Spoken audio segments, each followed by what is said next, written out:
Why is this computer playing America the Beautiful as it scans this graph full of peaks and valleys? And why was that note so sour? The computer is actually analyzing someone's health in a lab at Michigan State University. The squiggly line on the chart records the levels of a number of important substances in a person's urine. If a peak is too high or a valley is too low, it could mean trouble. These graphs are helpful, but they're also hard to read. It takes a trained eye and a lot of patience to check every result in one of these charts. The reason is that people are not all alike. There is no single normal value for a substance like sugar in a person's urine. Instead, there's a distribution of values for healthy people and a different distribution for each compound. These distributions tend to be quite symmetric, so we can measure their center with the mean. But the distributions differ a lot in their spread. The level of some compounds doesn't vary much among healthy individuals. A reading far from the mean for this compound, therefore, could signal illness. But the concentration of other compounds varies a lot, so a value quite far from the mean might still be normal. Clearly, what would be helpful here is a numerical way to describe the spread of these distributions. In this unit, we'll learn about the standard deviation, which describes the spread of a distribution around its mean. We'll learn how to calculate the standard deviation, and we'll learn its important properties. Let's learn about the standard deviation by looking at some data from the Michigan State Laboratory. Here are the levels of one compound found in the urine of 10 people. Let's use the mean to describe the average value found. It's 16.9. That's good to know, but it would also be good to have a numerical way to describe how tightly the data cluster around the mean. As a start then, let's look at how much each observation differs from the mean. To find that out, we can just subtract the mean, x bar, from each value. As you can see, some of these deviations will always be positive and some will always be negative. In fact, their sum will always be 0, which allows us to check our arithmetic. Now, we can't just average the deviations to get a sense of how large they are. The average would always be 0. To get around that problem, we'll square each deviation. The squares are always positive and are large if the deviation from the mean is large in either direction, positive or negative. Since the squared deviations are all positive, we can find their average to get a reasonable measure of spread. When we do this, however, there's one minor oddity. Instead of adding them up and dividing by the number of deviations, we always divide by one fewer than the number of deviations. The number we get is called the variance, and it is symbolized by s squared. The calculation is summarized by this algebraic recipe. You can see that this formula says to subtract the mean, x bar, from each observation x, square these deviations, add them all up, and finally divide by n minus 1. That's shorthand for the calculations needed to get the variance. There's one problem with using the variance as a measure of spread. Since we squared all the deviations to get it, the variance is measured in units that are squares of the original units. That's confusing.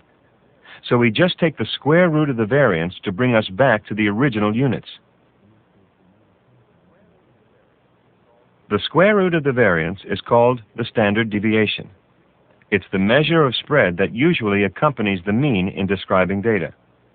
The standard deviation is denoted as S, and in this case it's about 7.5. Calculating S, the standard deviation, is a good way to really understand this important statistic. Doing the work reminds us that S comes from looking at how far the individual data points deviate from the mean. But in practice, X bar and S are usually found with the help of a computer or calculator, which can give these statistics with the push of a button once you've entered the data. Let's see how knowing the standard deviation helped the Michigan researchers. The problem the Michigan doctors faced was quickly reading the data from an analysis of many body compounds. Since the standard deviation was different for the different compounds, it was time-consuming to determine whether a given individual's reading was within the normal range or not. The solution was to use sound to supplement the visual information of the charts. The peaks and valleys of the chart were converted into the notes of a familiar song.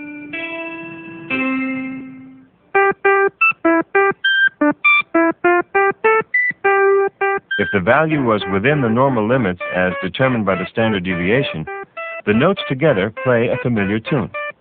But a value out of the normal range plays a sour note. This has the beautiful feature that the analytical chemist already knows in his or her mind what is normal and can then listen for these abnormalities. One sour note meaning a diagnosis of a particular disease, and a different sour note, diagnosis of some other disease. Now let's learn to interpret standard deviations. To begin with, we need to realize that S, the standard deviation, is always greater than or equal to 0. That's because it's based on an average of squares, which are all positive. A standard deviation of 0 is only possible if all the data points are exactly the same, meaning there are no deviations from the mean and thus no spread in the data. If the data vary in any way, the standard deviation will be greater than 0, and the larger the spread, the larger the standard deviation. For instance, let's return to our previous data. We found that S for these 10 data points was about 7.5.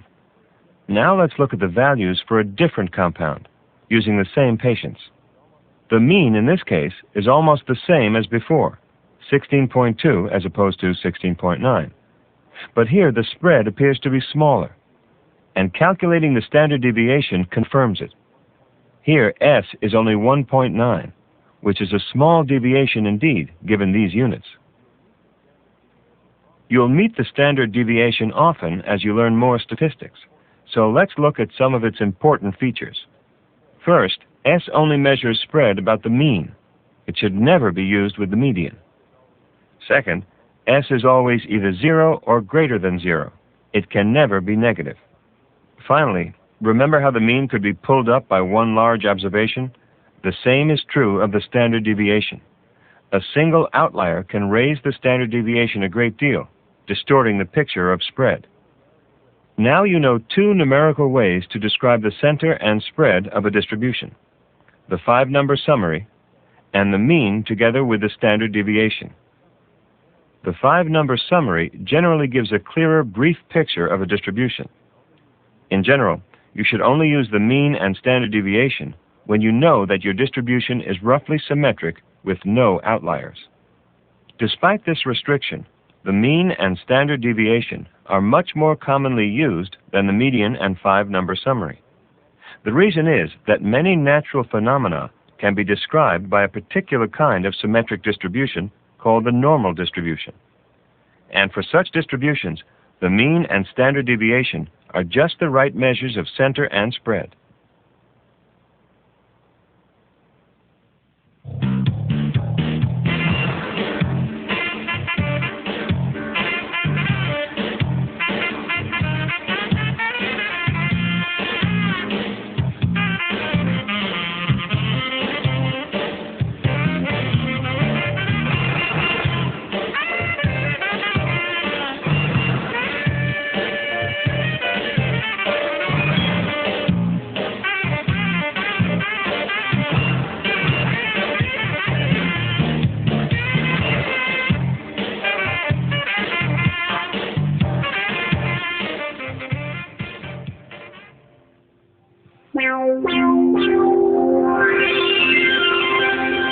This material has been excerpted from the college television course Against All Odds, Inside Statistics, and re-edited for use in high school curricula.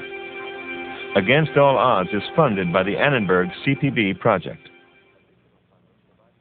Additional funding provided by these companies and foundations.